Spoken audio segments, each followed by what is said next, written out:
All right.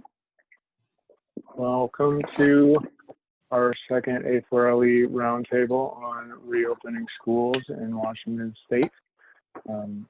Jane Wilton is the current president with A4LE, is going to start us off as soon as she gets situated.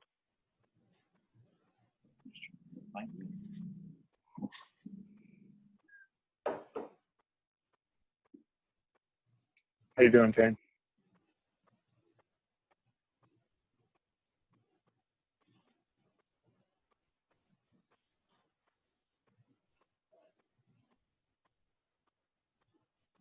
While we wait for her to jump on, I will just ask everyone to mute your camera and your microphone. And if you have a device you can go to menti.com with, we will do a couple of Mentimeter surveys throughout the program. And we will use it to take some notes during our small group breakout sessions. The code 161572 should work today. The surveys aren't open yet, so you may see that you need to re-enter that later. I'm not exactly sure if you can enter it now and just wait for them to open.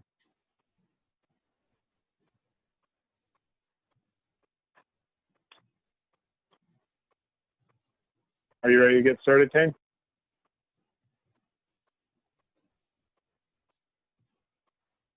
I'm not sure why we lost her, but I'll run through the agenda. So today we are going to do a virtual tour of Alderwood Middle School up in the Edmonds School District. We will punctuate that with breakout sessions where we're going to ask all of you to take a few minutes, turn your cameras and your microphones back on, and meet together in breakout rooms and talk about some of the issues that have come up during the tour, what you see, and what you think we can do to address some of the things that need to be addressed in reopening schools during a global pandemic. We're going to break it out into spaces. We're going to look at entry and large gathering spaces. Then we're going to do social spaces, and then core learning, and then we're going to go to ancillary spaces.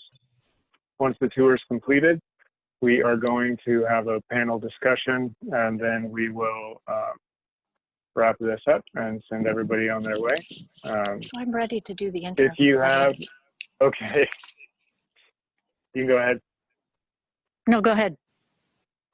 If you have any questions during the tour, just go ahead and ask them in the chat window, and we will try and answer a few questions before each breakout session, depending on time that we can get through the tour on. We're going to try and stay on time so that we can keep a pretty good panel discussion at the end of our tour.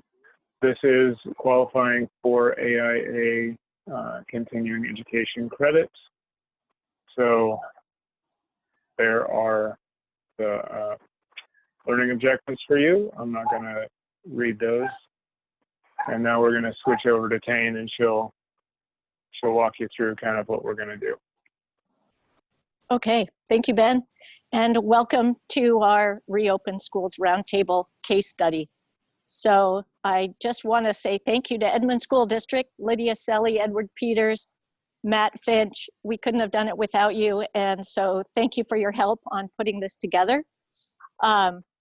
Also, I work for Edmonds School District. And so as a full disclosure, the comments and views mentioned during this tour are not the school districts. They are all of us collectively. And I do want to also acknowledge that we had a really great project designing this school with Integris-led design team and Skanska, our GCCM, for the project. You might remember that this is the same duo that did Meadowdale Middle School, a McConnell Award-winning school. As we've already heard, we're breaking into session, so I'm going to just cut it off there. I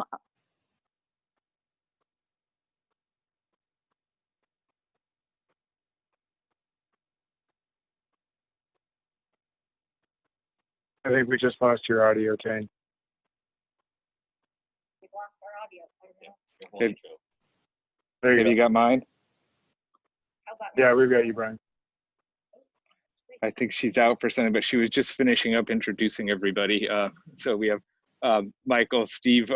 Steve, of course, is on the camera, doing his best Martin Scorsese for us today, and it should be an interesting day. We're already 10 minutes behind, so I'm going to do this pretty quickly, but I want to set the stage for Alderwood Middle School before we head inside and take a look around. And like the agenda says, I think we have 3 different breakout sessions that we're going to hit before we're finished with our tour. So we're going to kind of clip along as quickly as the camera will keep up with us, I believe, so we can get through things. The story of Alderwood Middle School, which has been open 3 years now, it's not just recently opened, so there's some interesting things to see in it that have been in use for a few years. The story really starts with Meadowdale Middle School, which I know a lot of you in our organization know a lot about Meadowdale. We've toured it several times through A4LE, not so much at Alderwood. Little correction from what Tane said. Meadowdale Middle School was not a McConnell Award winner. It was, however, a finalist, and we're all really proud of that. And what's really interesting about Meadowdale Middle School is that it's the first time that Edmonds School District had ever designed for a middle school. And to their credit, they took advantage of the opportunity to really think about what it means to be a learner as an emerging adolescent. A middle school should not be just a junior high school. It should not be obviously an elementary school. The emerging adolescent years are very different in the life cycle of learning and growth. And so it's the first time that the district took a serious look at the emotional, social, cognitive well-being growth of an emerging adolescent. Alderwood Middle School became an opportunity to study what worked at Meadowdale Middle School, what could be done a little bit better. When Meadowdale opened, it was so well received, to be honest, that Nick Brossett, the superintendent at the time, just wanted to, I know this is the dreaded word in our group, but they wanted to prototype it across the district to the district's advantage or benefit. They said, no, we can't do that. We have to take a better look at what we've learned. So we all know in A4LE that assessment, it's one of our core competencies for those of you who are ALIPs, and it's really important to learn from the past and then see how that influences the choices you make in the future. So without further ado, since we're standing outside, let's take a look. If cameraman, you'll give us a scan. I want to talk a little bit about how it's organized on the site. The site does, Alderwood shares the site with an existing elementary school, Martha Lake Elementary School, that's to the south of us. And you all have the tour brochures if you want to take a look at the site plan. Because the existing elementary school had a bus drop-off already, we're able to use that on the south side of Alderwood Middle School for all the bus circulation, which kept it off of this north entry that you're seeing right now. It gave us a long and easily accessible approach for auto and passenger drop-off. The other thing that this did is allow the auto circulation to come from the road to the north, 172nd, because Larch Way to our west has always been impacted by the Martha Lake traffic, and it's really difficult to deal with just the elementary school traffic. So it's really good to get it up here. Let's walk inside the building now and start to take a look around. I think in our first phase, we're going to look at some large group activity areas, try and show you some of the specialty spaces. As we walk in, it's worth taking a look just to your left, if that's the right camera there, and seeing some of the drop-off and waiting space that we created, covered outdoor waiting space, and kind of a variety of spaces here. Waiting is interesting at middle school. Elementary school, you're creating waiting space for parents, and high school, you're creating waiting space for students. Middle school, you got a little bit of each. So that's kind of interesting.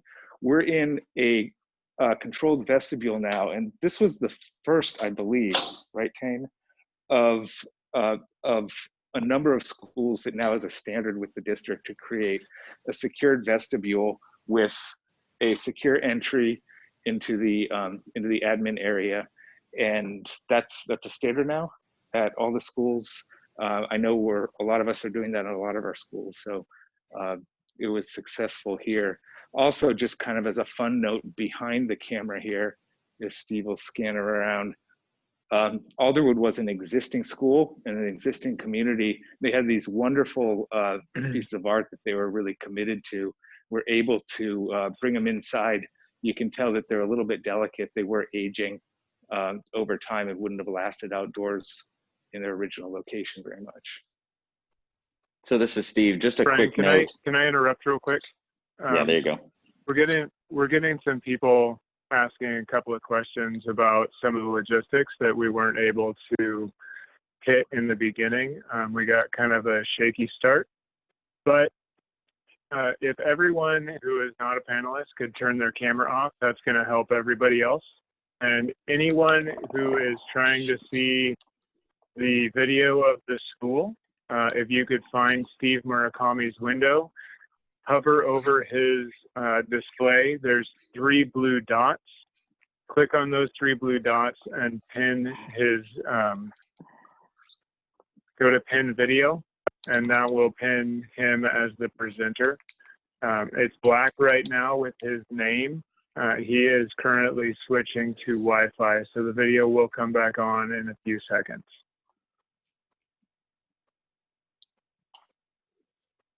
Thanks. You can go ahead, Brian. All right, let's keep hopping.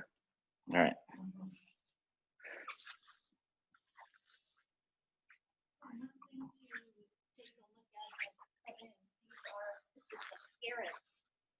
The student entrance for with the parent vehicle drop off. And if you just peek around here just a quick, we're going to see again later. The buses and the bus are on the side. Brian, could you share your microphone with Tane? She doesn't seem to have audio. It's not working at all. Okay, hang on here. Tane was showing you, we just peeked around the corner here. We're going to come back to talk about the common social spaces later, but wanted to connect the bus drop off to the south that we were talking about, bus pedestrian separation. But for now, we're going to pop in the kind of back way here to the backside of stage platform area.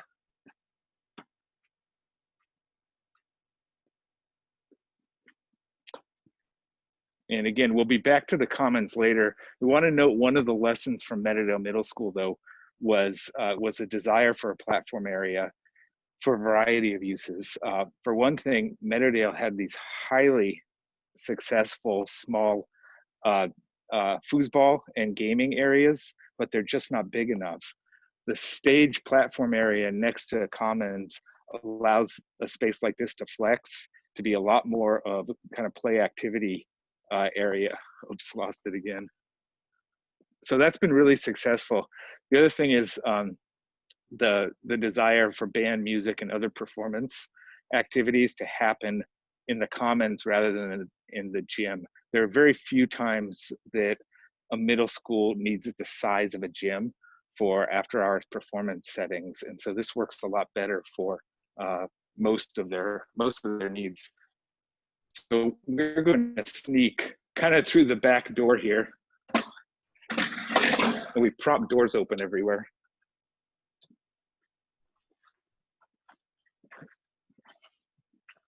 And just walk through the band room so that you all can get a good look at it.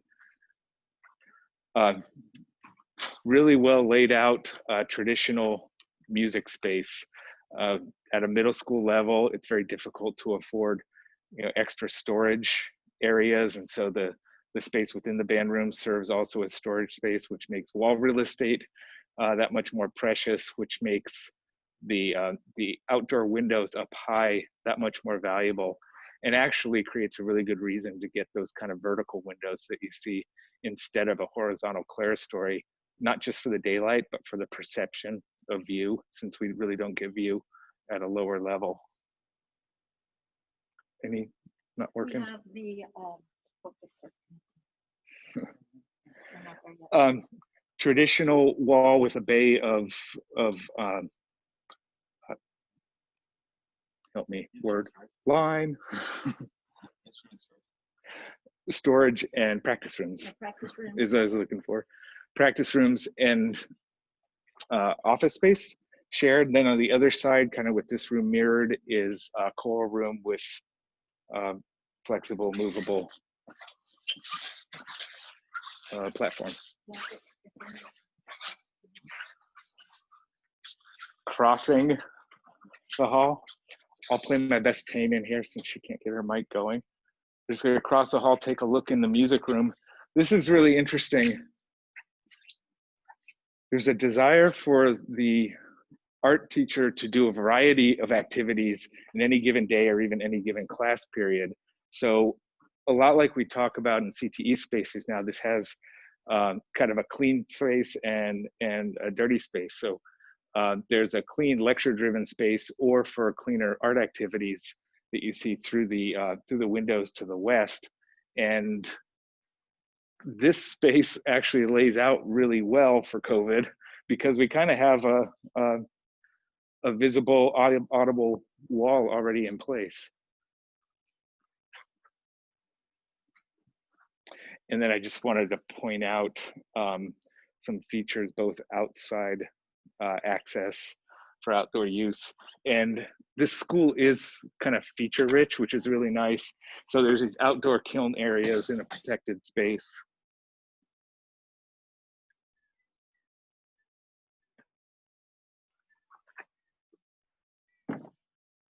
All right, now we'll take a look at the gym, and I think we'll be ready for our first session.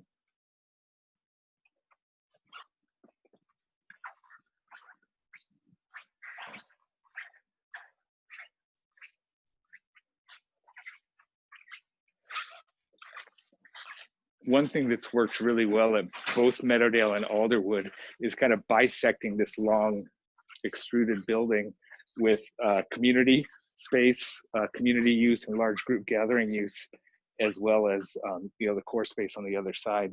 Just take a quick peek in here. Meadowdale Middle School had a really interesting exploration of the role of health in curriculum and its relationship to physical education.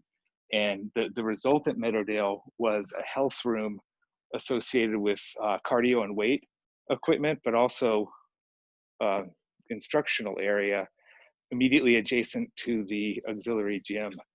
That was bisected for this project, and the health room is still has great proximity, but as you can see is a little bit down the hall from the gym. We'll go in the auxiliary gym first.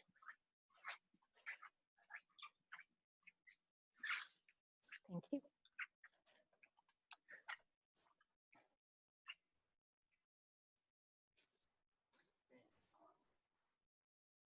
So this space is really seen as a second gym for the program. This was pioneered at Meadowdale Middle. And some of the differences between the schools, this one we can just amble over here. We have a weight room. There are tracks and all different weightlifting equipment that are all safer for that teenage years. It's currently set up as graduation. So a little bit of a COVID here. Brian? And you can see, again, that health room and cardio space bisected. So here we still have the cardio weight area. They've never actually used it with free weights of any kind, but they do have a lot of cardio equipment in there. And it is set up during the school year. And then perhaps the best feature of the gym are these barn doors that we learned at Meadowdale Middle School. This gives us basically an indoor track that allows for 3 PE periods at any given point in time during the day. And so their 3-period cycle works really well. At Meadowdale, they wanted to repeat that here. Into the main gym. Yeah, this main gym is fantastic. We have a ton of exterior light.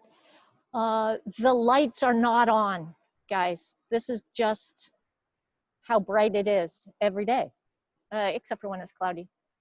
Even so, it's really well done. And you can see the typical, you know, the seating and drop down track. What do we have here? The screen and the wrestling mats. The locker rooms are off in either corner, girls and boys. All works really well.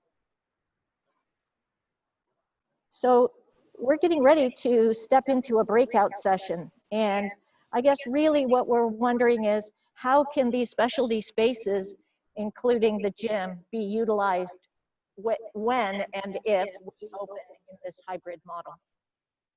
Back to you, Ben. Before we go into the breakout, we do have a couple of questions. I see, let's see, things move around, so it's hard to find. Gary Neal asked if there are risers for the band room. There are risers in the core room, portable risers. Did you get that? Okay. Yeah.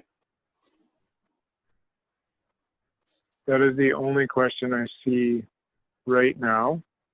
But hopefully on the next tour, the next set, we will be able to get a couple more.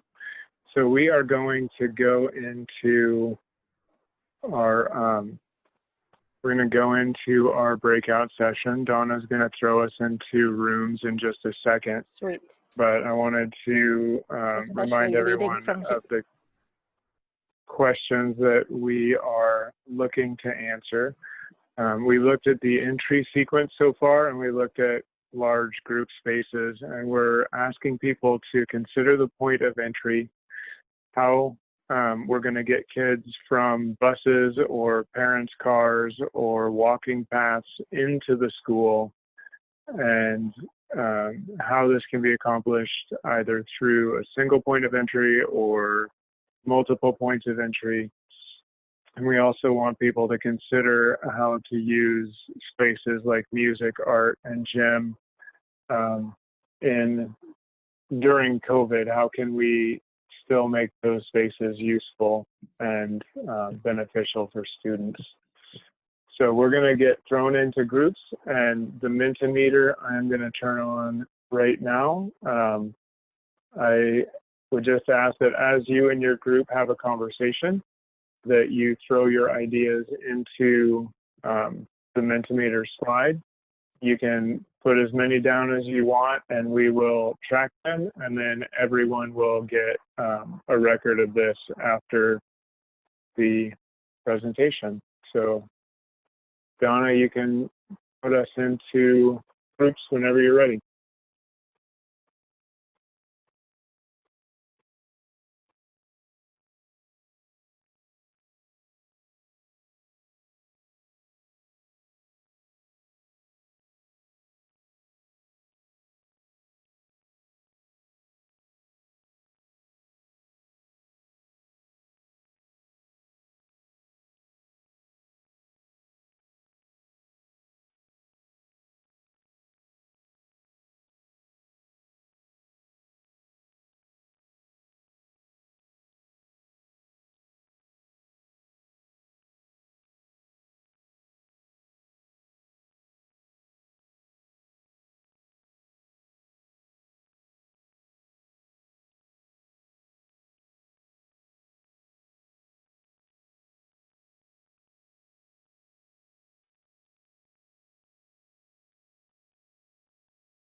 Chuck, are you in my group?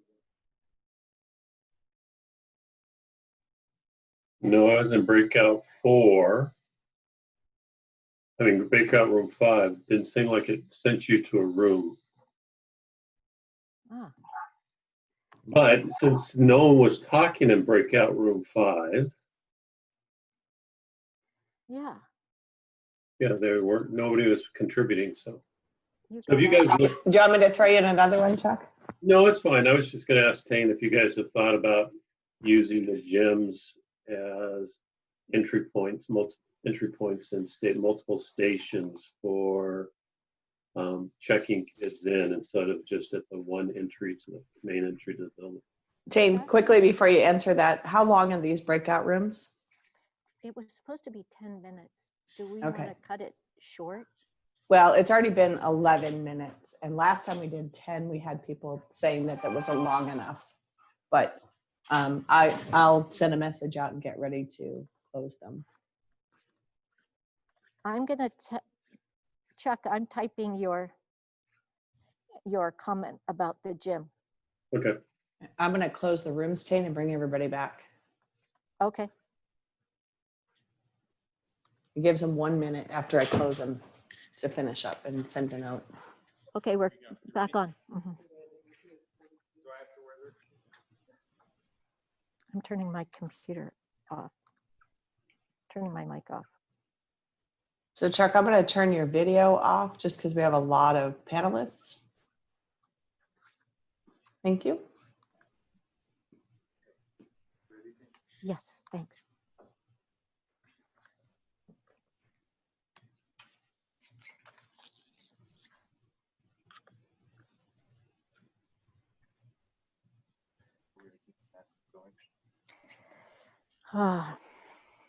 As long as Michael stays away from us, we could be okay. 10 seconds until everyone's back. Where are we going from here? We're gonna circle around and then up the stairs.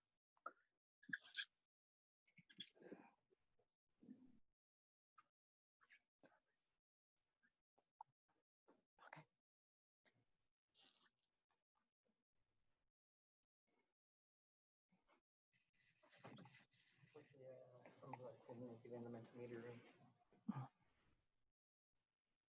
Are we back?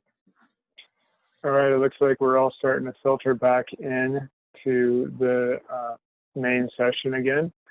So I just ask everybody to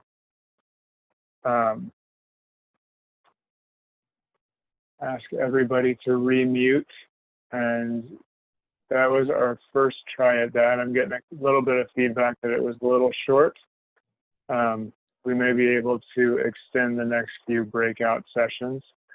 So again, for convenience, if you're not on the panel, please mute your microphone and your camera so people can easily find Steve Murakami's camera. And then again, you're going to have to go up to the 3 blue dots over his video preview, and then click on pin video, and that will take his video to the main screen. And then Steve, your video is portrait again, so you're sideways.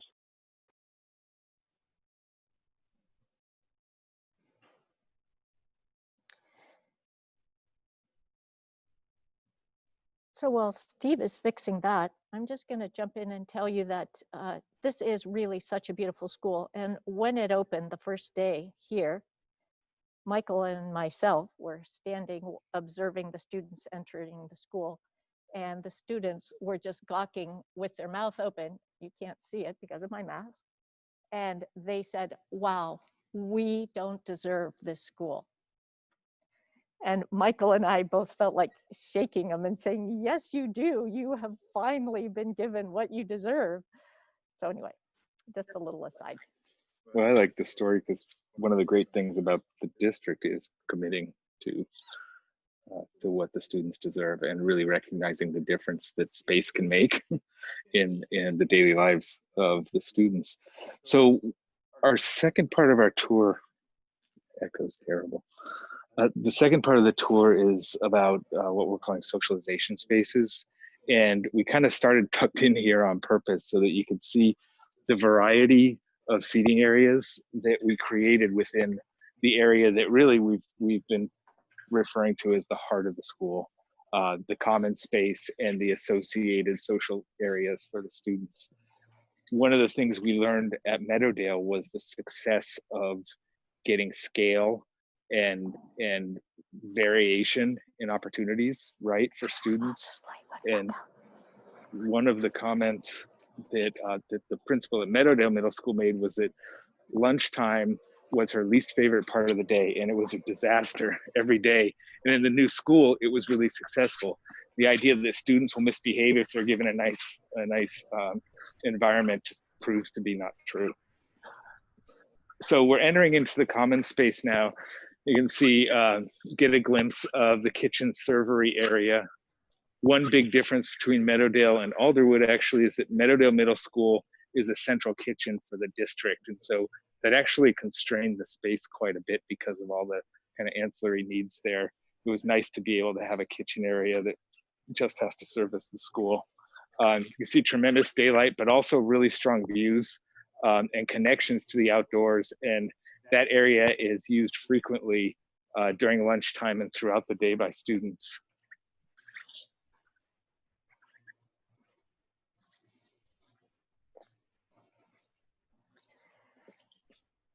So one thing about this space is it was designed as a performance space first and foremost, and then it's a dining area that also uses that performance space.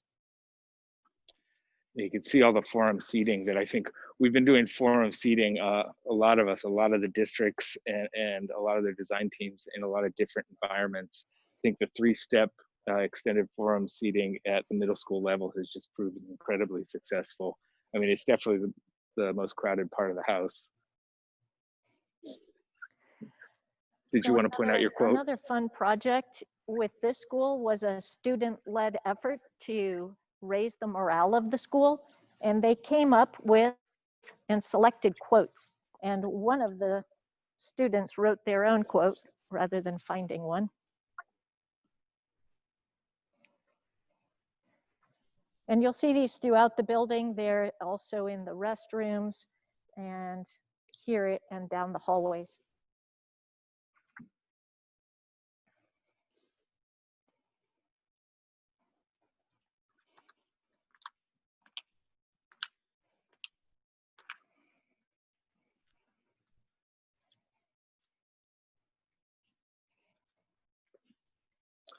So Meadowdale Middle School, we made an effort to significantly connect the library to the social spaces and the commons in particular on the first level. That proved to be not as strong a connection as we thought it would be. And ironic to this is we actually had tremendous success here by putting the library on the 2nd floor. So this whole social space is 3-dimensional, volumetric varieties of spaces. We'll go up and see it. I wanted to make a note though about the idea of a staircase, and we all know architects like to make sculptural staircases. At the middle school level especially, the idea of seeing and being seen, the idea of socializing while in transit as a part of circulation is so important, and we've seen that really successful here too. It's a really popular place to be seen. The principal has his favorite space, speaking of seen and be seen. He can see everything standing from right here. So Steve, I'll invite you to stand there. And you can look down the hall all the way to the end of the building. This was something that the principals had addressed as a concern, and it was a lesson learned for Meadowdale. You can look back down to the entry, to the performance. It's really spectacular. The camera just panned over Bill Freymeyer's artwork that was a student and teacher effort, collaborative effort with the artists. So we have also more motivational quotes by Chief Self. You can see a second forum basically up here, and still more varieties of seating right outside of the library area. And we tried like crazy to open the whole library up for you, but weren't able to find the key. no one's here, unfortunately, but there's a really great connection between the outdoor space, or the space outside of the library, and the space inside. I think also at this point, Ben, if you could pull up for Tane, we do have a potential COVID layout for how this, how lunch might function here. Do you want to talk to that? Yeah, so some of the things, Integris put this plan together, and what we're looking at is how might you utilize the tables that we have there. I'm sure many school districts have them. They're sort of a table with a bench that they can convert. And so we're showing 3 to those tables. It's a little bit hard for me to see. But in any case, then we're looking at using the outdoors. Could you also use this upper platform as well? That's was intended to be used as a breakout space for the library, but could it be extension of the lunchroom?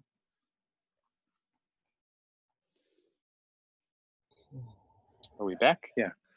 Okay, just taking a step inside the library area, and as we see frequently, plenty of space for stacks, for collections, but also where Steve's looking right now, class breakout space. And I think he's going over there to show you the great view. It's a perfect day to see the view from here. Putting the library on the 2nd level gave us the kind of an advantage. We're right over the entry where we started things, and this, you know, you think about the long winter months, not like this kind of season right now. This room really is a beacon at the front of the school.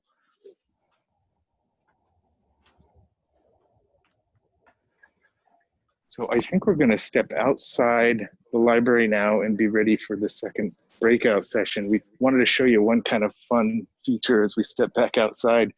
The district was going to one-to-one technology right about as the school was being constructed and opened. And so these students have, I think, a really great amenity in kind of an IT help desk, and that's what this corner space is.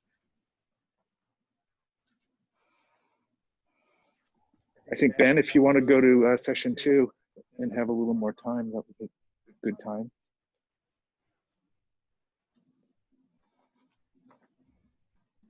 Yeah, so we will jump into session 2.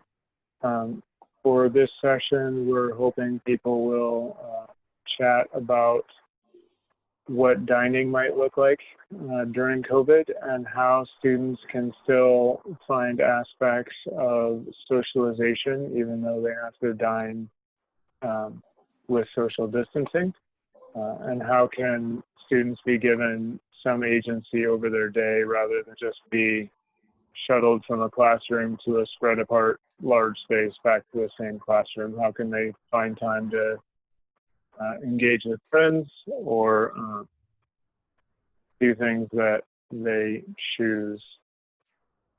So whenever you are ready, Donna, you can shuffle us again. I will move us to the next Mentimeter.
Here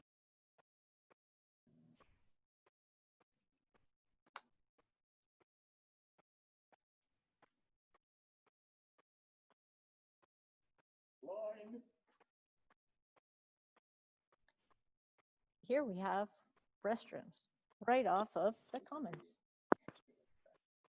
I think we're starting. Are we starting?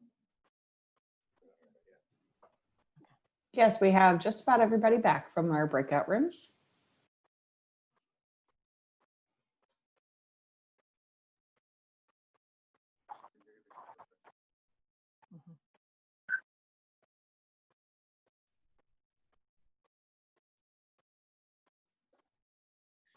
Are we back? Shall we? Steve, you're flipped vertically.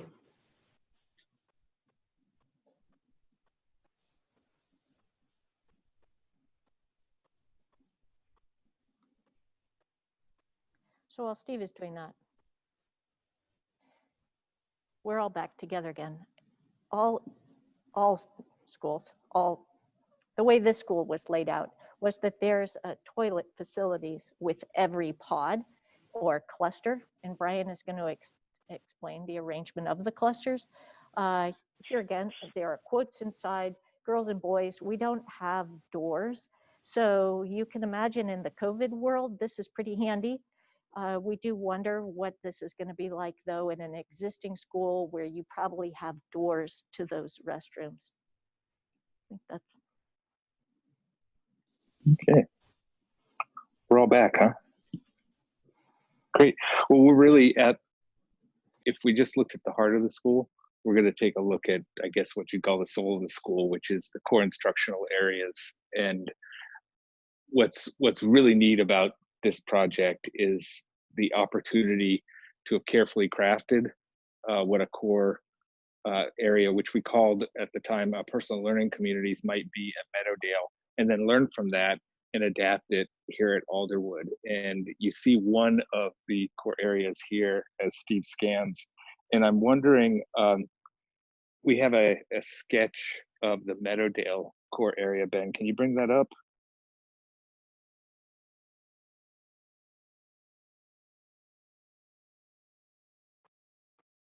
Yep, let me try real quick.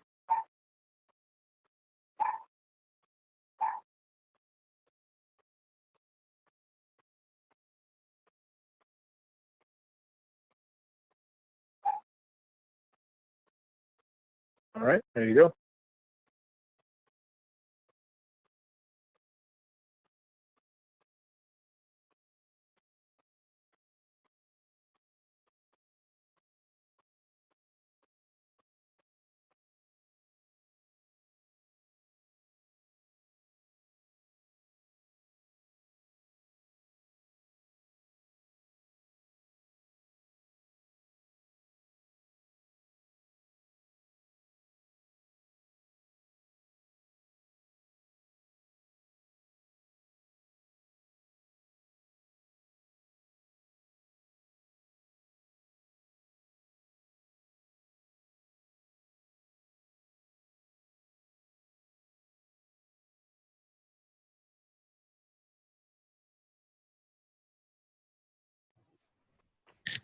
Steve, we're not hearing any audio.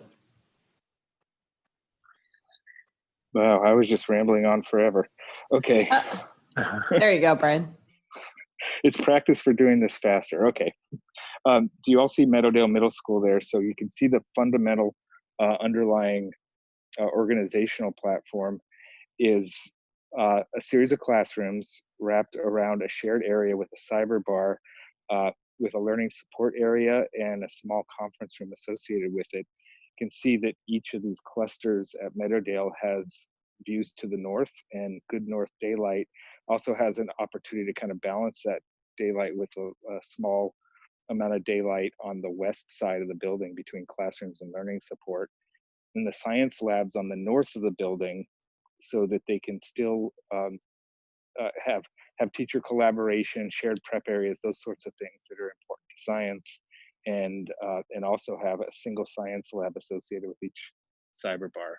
So now if we could get Steve's camera back, with that in your mind, let's take a look at Alderwood Middle School and see some of the kind of minor changes.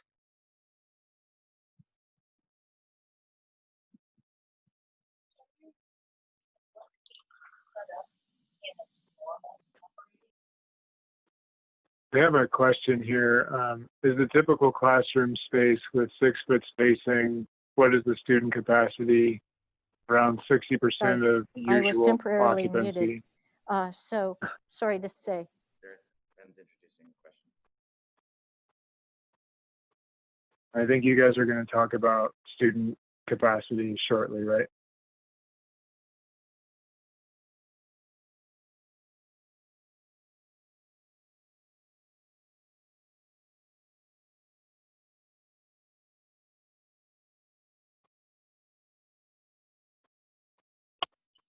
Ben, can you repeat the question? We were having a speaker problem on this side.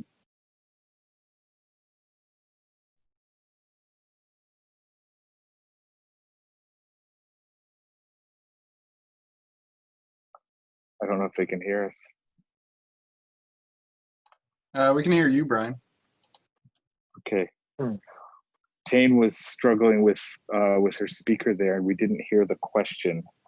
Can you give it to us again?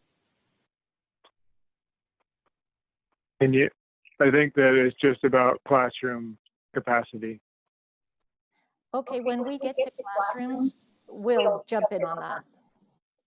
So that one we'll answer in a minute. Let me just show you real quickly. Is at least the video working? Yeah, great.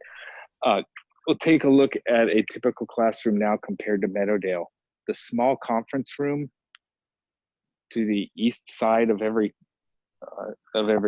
core area has basically been removed and create more space for student collaboration and kind of small student socialization. It's also where we moved some lockers. We don't have lockers for every student, but the lockers that we do have are distributed into these core areas.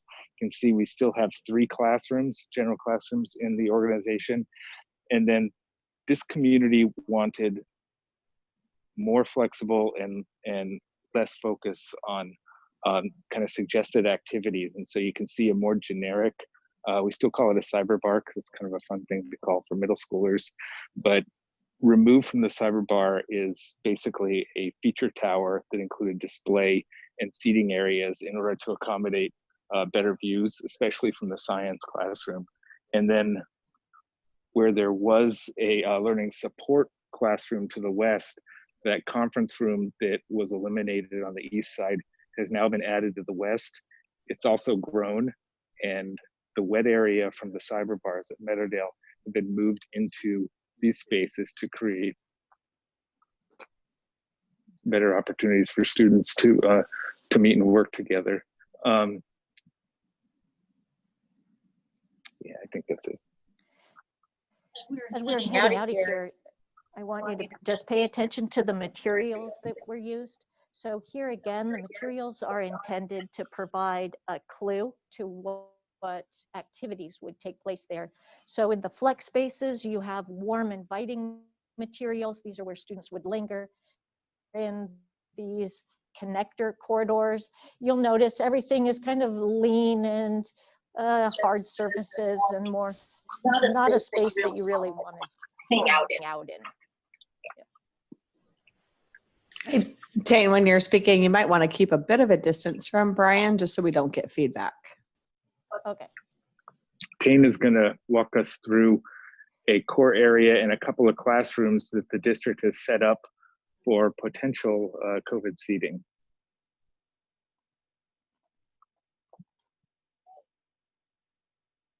So this is not our typical classroom setup.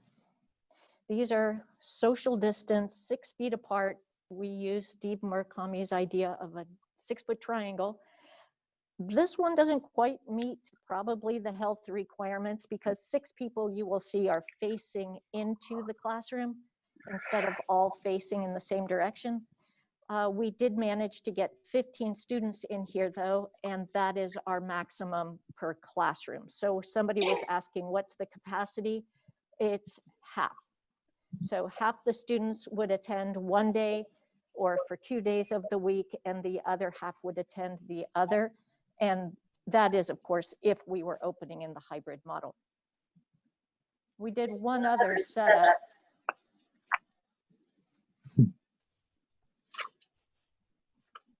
The flex space here is set up for COVID, 1 chair per table. And then in this option, go ahead, you can see sort of a theater seating space. Again, 1 chair per classroom or 1 chair per table. And we were not able to get 15. I think there's 14 here. And we have stacks of chairs. Not sure where that's going to go.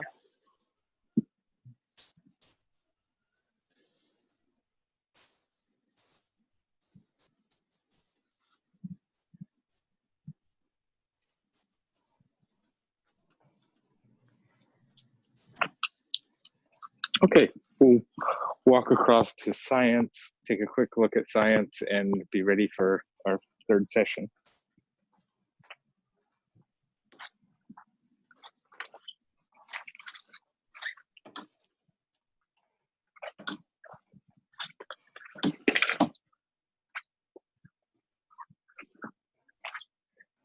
Traditional science classroom with some good features. I think the lesson from Meadowdale was, and we've all heard it a lot, that teachers really like the flexibility of the movable lab stations, and so this has that. But at Meadowdale Middle School, they relied on the flexible lab stations also for instructional seating. These spaces are a little bit larger, which is why you see 2 exit doors at the middle school level. So there's a commitment in square feet here in order to allow for both the lecture seating, instructional based seating, and then also the flexibility of the lab spaces. So it comes with a cost. It also has, all the science classrooms again have this wonderful northern light, which is really well balanced, and there are outdoor learning opportunities outside that we'll take a quick look at later. Want to walk through that? Yeah, we're going to just connect through one science classroom to the next. Sorry, I was going to. So we're going to just progress through a prep space that connects to the next science room. These are set up to be flexible in that if somebody wanted to have a departmental model, they could, or they could use the cluster model. Here, this classroom is set up again for the social distancing, 1 student per chair or per table. I keep messing up on that one. It's pretty easy. This classroom accommodates 16 students, and we would be able to do that with the additional square footage. Tane, Brian, we do have a couple of questions. I don't know if you want to address them now as we're going through the tour. Sure. Okay, one is from Charles. Will schools be required to social distance in lavatories? Some businesses have shut down every other urinal, commodes, etc. Will schools do the same? We think so, but here again, that's going to be something that we have to follow our local health district and take direction from them. And we haven't had that yet. Okay. And so the question, and this might be more philosophical from Byron, is this a real question? How do you physical distance without social distancing? Who gets that one? We'll do that rhetorical. Sorry, Byron. We're going to make that a rhetorical question. Can Byron answer that question, please? Maybe that's what we're doing right now. So I think we're ready for, if there aren't any more questions about this this section, I think we're ready for the 3rd breakout session, Dan.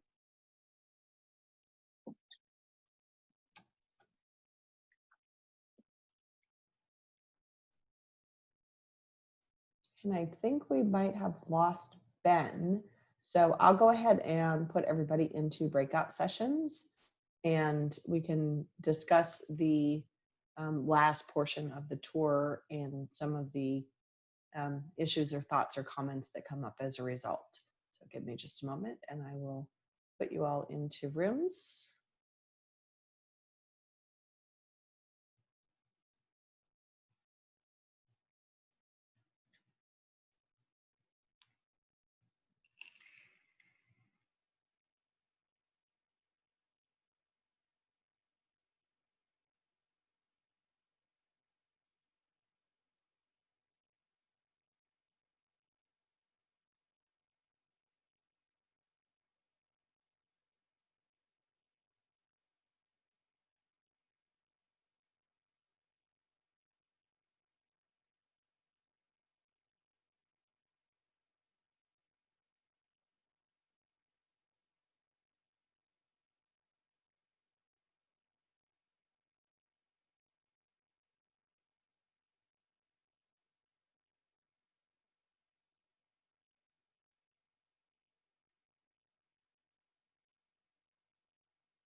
Hey, Ben, it looks like you're back. Are you there?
Hi, Brian, it looks like we're back.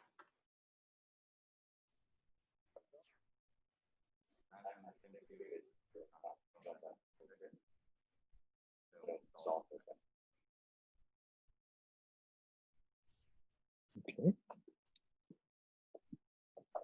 So Donna, you can hear me? Yes, we can. Great, welcome back everyone. Steve's working on his camera. Maybe he's got it going there since he's walking our way. So this is the final part of our tour, and we decided to kind of walk down one of these stairwells against the north light that's shared at every upstairs and downstairs pair of clusters, so that you can see, as Steve's showing you now, the outdoor learning areas. And if we had time to walk around that, you'd see the areas pretty much sculpted like you saw at some of the commons, with forum seating and opportunities for formal instruction, as well as just kind of hanging out. There he goes. We kind of got a kick out of this to see all the maples being taken over by the Alderwoods. And we thought, well, that's probably appropriate here at Alderwood Middle School. So we're gonna, for our final step here, we're walking past just one of the, the end cluster, and we're gonna head outdoors and walk around the south of the building so that you can see and experience the building from the exterior and understand maybe some of the circulation and connections. So this building was designed neighborhood. to have a future addition if it's needed. So we can just continue the clusters one more just straight off the end here. It's the west side of the property.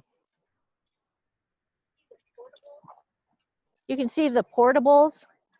These are the Will Thompson installation nestled in the nature right there.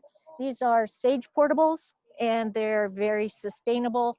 We wanted our students to have the same new feeling of a classroom as the interior of the school. And besides that, there's other sustainable features. The best being that they are relocatable. So they have a steel undercarriage. I just got kicked out. Watch your connectivity. Oh, I got kicked out.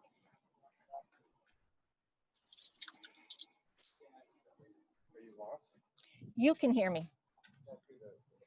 Ah, okay. So I'm just gonna just tell you that the relocatables have a steel undercarriage, so they can be moved from site to site. So this is a temporary condition.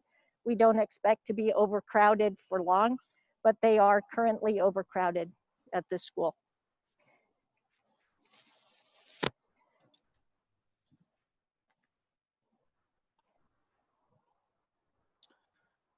The building itself, yeah, I think I'm on. The building itself is kind of nestled into what was kind of a scrub forest. And nevertheless, there was a lot of attention paid to the trees that were felled and to how we treated the site afterwards. So you will see a lot of habitat, landscaping, those sorts of things.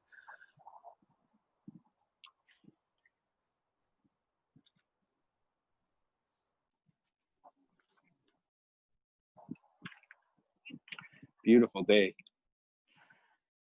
So we are coming in kind of the back of the house, like we were talking about, but if you scan to the right and behind us, Steve, you can see a sidewalk that reaches out to the neighborhood.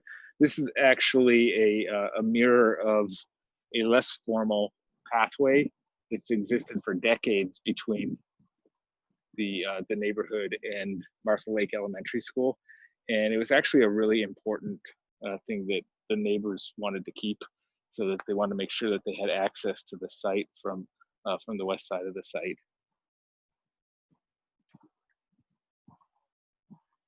There's some ancillary teacher parking. Am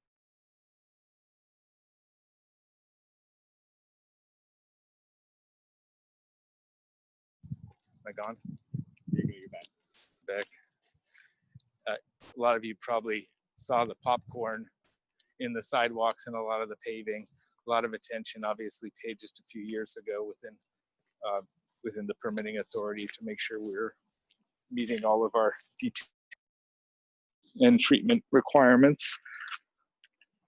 So this is the end, basically the bus turnaround, and you can see to the right there, if you could kind of go past those parked cars, you would see the Martha Lake Elementary School and the bus lineup to the south of the Commons area. And when you get back to the back of the house a little bit farther, you can see basically the loading dock. We're going to use this as an opportunity to walk into the CTE area. So one thing that was a lessons learned on Meadowdale is that they really love the outdoor makerspace that's connected to that CTE classroom. So this one is larger and has a more graceful entrance. You could drive a pickup truck right on this, and they often do. And they have a roll-up door that connects into that space.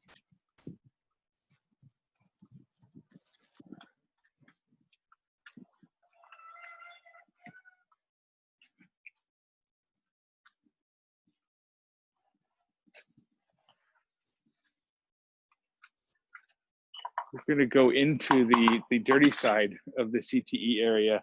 And again, one of the things learned from Meadowdale Middle School was re-exploring what CTE might be for the district. And it was really an amazing program at Meadowdale. The biggest challenge Meadowdale had was just not enough space. The kind of clean area was needed to accommodate a different program kind of late in the programming and planning. So they just ended up with a relatively tight space. So at Alderwood, there was a better opportunity to create a highly flexible space that was large enough to do all the different kinds of activities that they might want to engage, whether it's robotics or whatever, and still have some hard fix shop area. This space is really about thinking about the whole cycle of learning. And Steve, if you want to take a look at the clean area, to think about kind of starting with research, design, and then being able to move straight into fabrication, testing activities, real strong visual connection between the lecture-based research room and this other room. I'm dead. We did set up the spaces, not this one so much, but the CTE lab in that social distancing model. So I think we have 2 at a work table, but they're kitty corner from each other and trying to be 6 feet apart.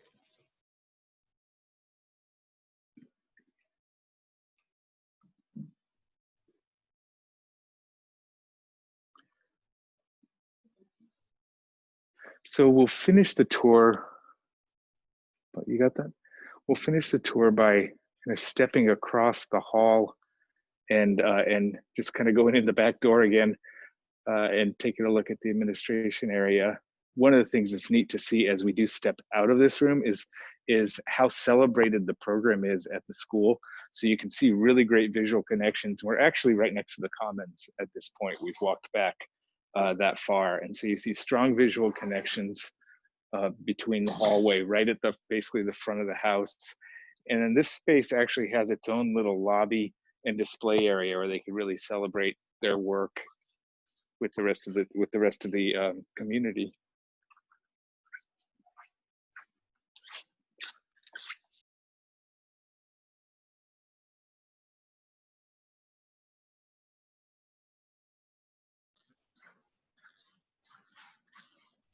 I just wanted to point out another feature of the ground floor. You didn't see it upstairs, but under the stairs, besides the ceilings that let you linger, there's also benches underneath as a breakout space.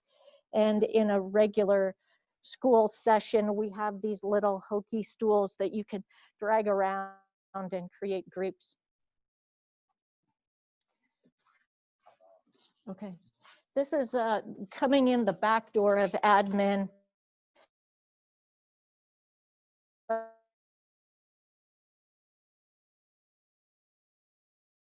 From that academic core straight into conference rooms, the staff lounge, the workroom, and I guess we can peek your head to the left. The staff lounge wanted connectivity to the outdoors for outdoor dining. We were wondering in this COVID world, how are we going to use the staff lounge? The staff will be the same number of staff. The students will be half, but they will still be teaching the same number of hours, and they'll need a break room. We've tried to set it up somewhat, but I'm not sure. We'll need ideas on that one in the panelist section. We also heard from the Meadowdale model that the counselors wanted to be together as a team. And so you're seeing school counselors on both sides of this corridor here. The principal is out towards the front. Kane, Yes. Donna, there's an echo and we're having a little trouble hearing you. I couldn't hear that. What? Hearing just a little bit of an echo. Are you too close to Brian, maybe? Pardon? I don't know why. We're all muted.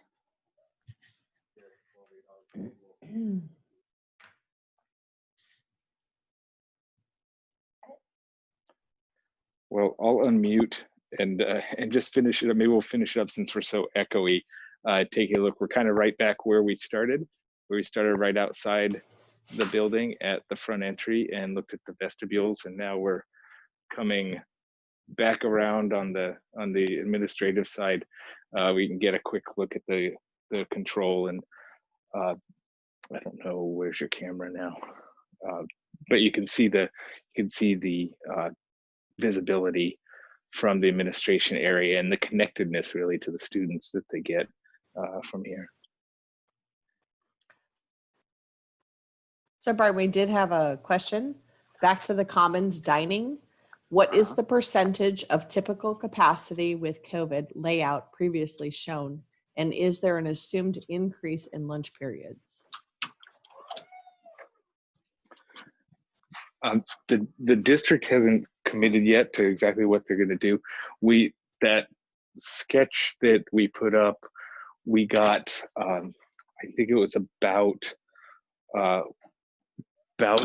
a quarter to a third capacity, so it's significantly lower. So if you went to an additional lunch period, you still would struggle to meet, because the school is over enrolled to begin with. It'd be very difficult to get there.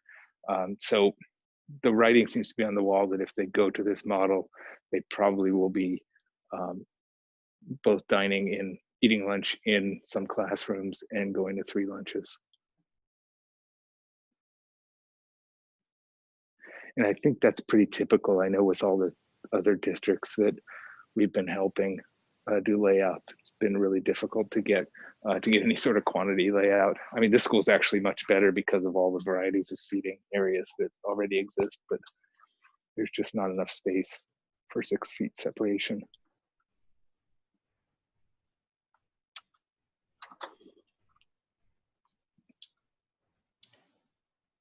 So Tana, is Benjamin back on? Yeah. Oh, there you About are. this Okay, is- great. is Yep. the ability to close the blinds in a lockdown situation. We also have video phones. Well, we took out the video, but we have a phone that somebody on the outside could then call in and be able to talk to the front desk. So I think this is concluding our tour. So thank you all for participating. Donna, were there any more questions? I was just perusing the chat and I didn't see any that we didn't cover. It looks like we covered them all. Donna, were there any more So- questions? Okay, so we are going to go to our panelists, and Ben Fields is back, and so he's going to lead the panel and introduce them. So stepping out from here, thank you all. Yeah. So thank you, Tane, Brian, and Steve. Appreciate your walkthrough of the school. I'm going to introduce our panel. We have Zach Parnell with the Tacoma School District, Elements of Education. We have Charles Coffin, a student from IDEA who has recently graduated. We have Loretta Sachs from Integris Architects representing parents. Rob Robinson from Skanska, and Rob Swatsky from Wisconsin Bench. I'm going to turn off our screen here so that you can see the panelists as they answer. And I am going to probably turn my own camera off so that you can have a better view of our panel. And we will start. This is a question for everyone, kind of an individual question just to kick things off. What aspect of schools reopening and the pandemic is affecting you personally the most? So we'll just kind of go through the same order that we had introduced everyone in: Zach, Charles, Loretta, Rob Robinson, and then Rob Slansky. So I guess I'll start. I think personally, the biggest concern I have with what's happening and how we're planning for the fall is just in relation to the issue of equity and ensuring that every student is going to be able to have access to educational experiences that will help them continue their learning. I think for the most part, as someone myself who has 2 kids, I have a 6 and a 9-year-old. My wife stays home with them, and she was a middle school teacher. And so as bummed as they are for not heading back to class and not, being with their friends in the fall, I'm not worried about them being successful. I know that between my wife and I, with the education background that we have, we'll be able to support them and help manage the next year through this process and make sure that they continue learning and continue growing. But there's so many families in our community that don't have access to that, whose parents work full time or whose parents don't have the same resources and tools to support them through that. And so as we're planning through how we're gonna do school differently, my biggest concern is for the students that are going to fall further and further behind without a lot of in-person experiences with other educators. And trying to get them access to technology is one of the hurdles. Whether it's just internet access or devices in Tacoma, we've been able to make the leap to make sure every student has access to a device this year. But actually having someone sit with a lot of those students and guide them through learning and hold them accountable on a daily basis, that's my biggest concern as we're figuring out how to do that. And so we're trying to get creative. We've got some amazing resources in Tacoma. We have the Foundation for Tacoma Students that has put together a whole team of about 37 nonprofit organizations and outside organizations that are teaming together over this last year to try to come together around kind of collective impact on how we can support students in the city, whether it be through the Boys and Girls Club or through Right 253 or through even smaller organizations that are just 2 or 3 people. So I think it's really going to be leaning on those partnerships to help engage students in their neighborhoods when the schools can't be there or can't open the doors to students that are going to be in their classrooms. So we've got resources. It's just going to take a whole collective citywide effort to try to engage students that are most at risk.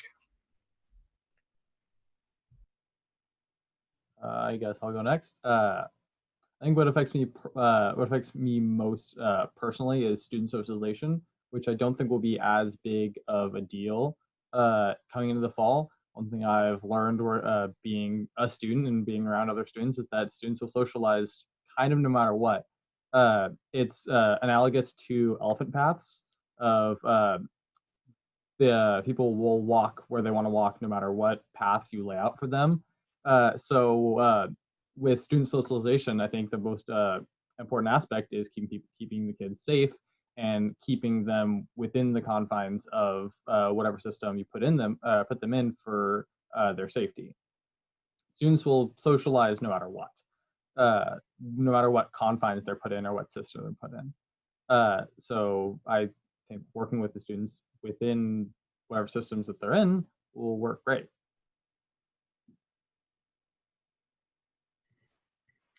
Hi, my son Liam, he's going into the 6th grade at Edmonds School District. And one of the things I've thought about a lot watching him as a 5th grader engage in the distance learning is that he seemed really successful doing independent learning. He enjoyed very much being able to learn at his own pace and on his own schedule. But what I didn't see in his learning was collaborative learning. And my concern is that he's really missing the opportunities to learn from and hear from other students in his classes and learning how to engage in respectful, critical dialogue, especially as he's going into his middle school years. And so that's something that I'm interested in as a parent, and learning more about how the districts are addressing the benefits of collaborative learning for students. Yeah, a little bit. Loretta, I was sort of in the same vein. I've got twin daughters who are both going into their junior year in college, and I think about all of the things that they learned as going through high school, and the collaborative learning piece of it, and that we spend so much time and effort and space, quite frankly, on spaces that are shared spaces, or breakout spaces where teams get together and they work together, and what the impact might be on students as they go from their junior to senior years in high school to get prepared for college. And just to see now what my daughters are going to and the nuances, one goes to Washington State, one goes to UW, and Washington State just notified everybody that they're going to be online. And the conversation I'm currently having with my daughter about, do you go back to Pullman or not, because of this notion of working together as interactive teams. So a lot of her major is a lot about that and how to work together in teams. And so I'm concerned a little bit of how do we transition and have kids do that. And so it's sort of similar vein. So it'll be interesting to see how we all adapt to that.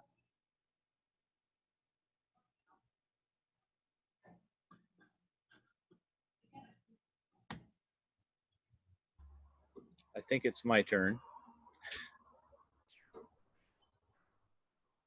I almost want to say nothing, to be honest, and I appreciate the comments of everybody.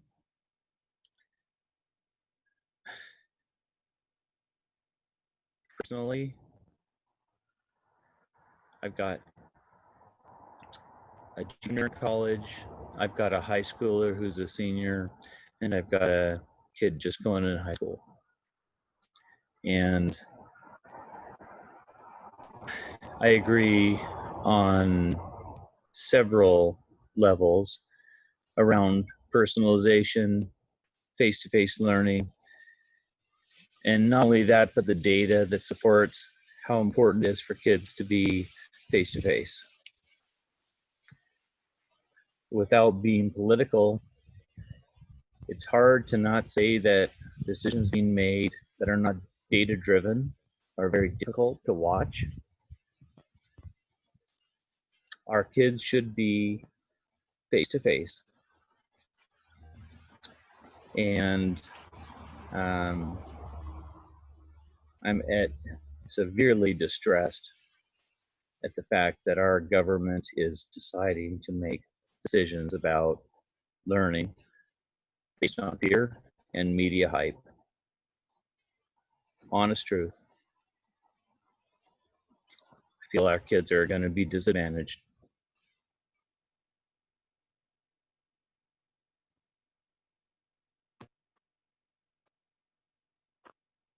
I think that all of you have mentioned in your response to some level aspects of socialization, collaboration, team learning,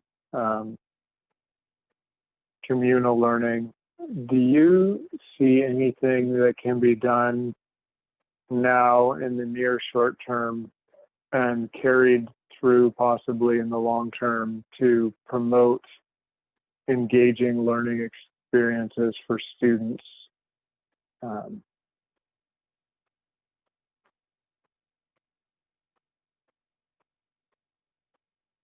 And anybody can just jump in.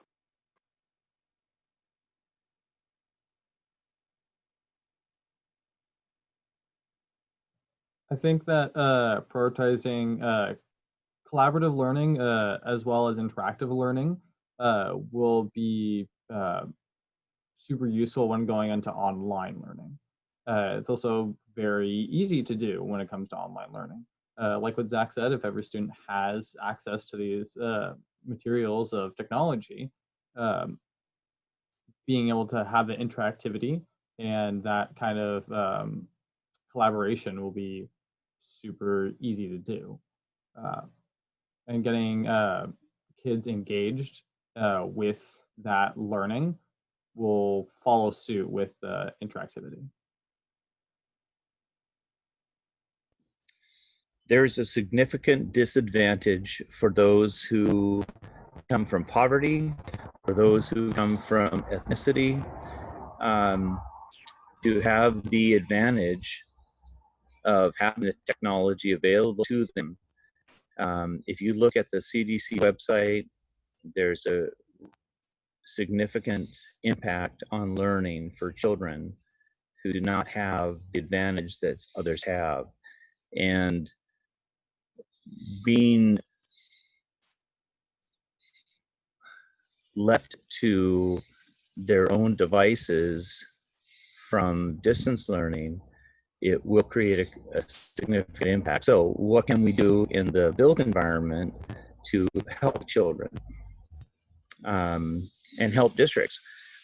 In my opinion, we have to create opportunities for increased hand washing stations, increased separation with acrylic separation on work surfaces. There's not a lot we can do, but there's a little bit we can do to help districts find a way to create social distancing that's necessary and the sanitation is necessary.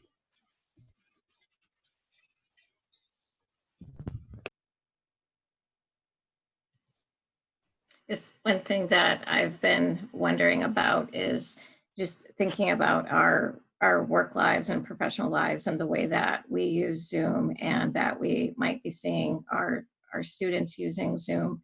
One of the things we learned, just like we did today, is the benefit of breaking people into small groups that to really help build those relationships between each other and to try to help keep students or everyone from disengaging in a conversation. And that was something that I was curious how schools can introduce that aspect to the online learning. And it seems like there could be an inherent staffing struggle within that, especially at the younger age groups where you'll always, there's some level of facilitator or moderator needed. And that seems even more so as they get younger. So what can districts do to look at while they are using the technology with distance learning, the ways they go about it, and what is that adult people need that they might have to help benefit the students as well as they can during this time? Yeah, I want to piggyback off what Loretta said too. I think one of the benefits that maybe could come out of this, a little bit of a silver lining, is just an increased opportunity for teachers to collaborate around how to improve their own practice and having the ability to engage each other in the work that they're doing. I've noticed just in my career as an educator that teaching, especially in elementary, can become a really isolated and personal act that doesn't involve the community. And there's been a tremendous amount of work over the last 10 years to push towards professional learning communities or network to improvement communities that allow teachers to solve problems together. And this problem is a challenging one that teachers are trying to tackle. And it's been amazing to see some creative solutions and the enthusiasm behind some of our educators trying to figure out how they can engage students in a way that they never have before. I mean, you think teachers are not trained to be online facilitators. They're trained to spend every day in a classroom with kids, and that's what they spend their careers doing. And so this is a very different beast that a lot of teachers are trying to tackle. And I've just been blown away just on our staff with how adaptive and positive our teachers have remained.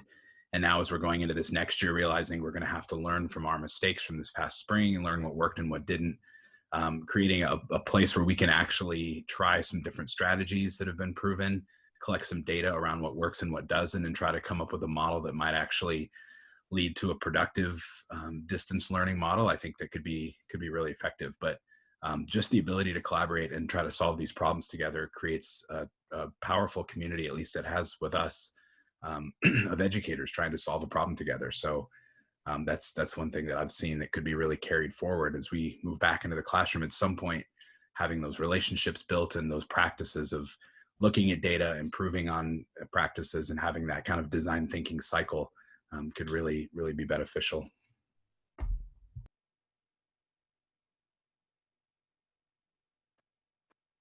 What aspects of learning have been successful with virtual learning, and what aspects do you think really need physical face-to-face interaction or student-to-student?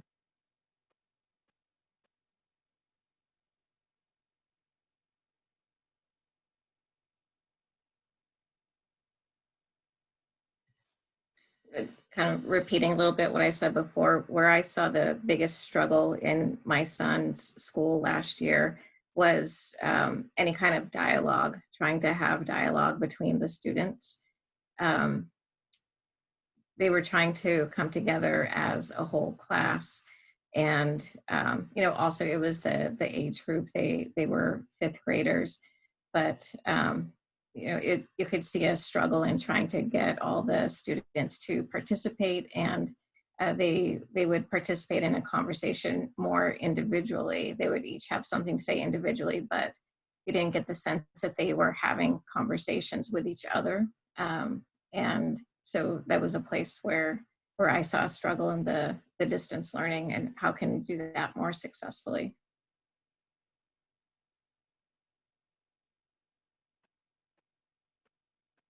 Yeah.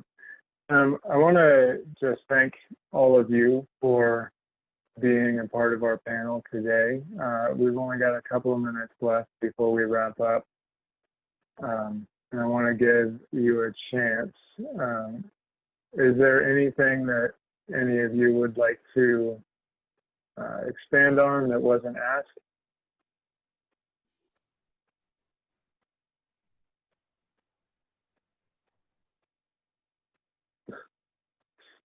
Okay. Well, I appreciate it. Thank you guys very much. I really appreciate you being a part of our panel.